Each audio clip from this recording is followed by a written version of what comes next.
It has been everything I thought it would be and a little bit more.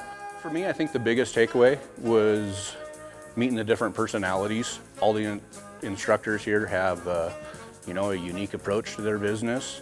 All the ancillary information that I received in their stories, avoiding some of their pitfalls, getting started, and just so much. I mean, they covered so much information beyond like a typical defect. We covered marketing and websites and how they appeal to realtors, how to get recommendations and referrals from existing clients. I mean, they covered everything, and that was just a huge benefit to me.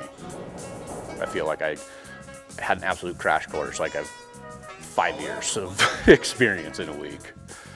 This house, it's kind of overwhelming at first. There's so many defects in here that you could probably do 1,000 homes and you're never gonna see every one of these defects.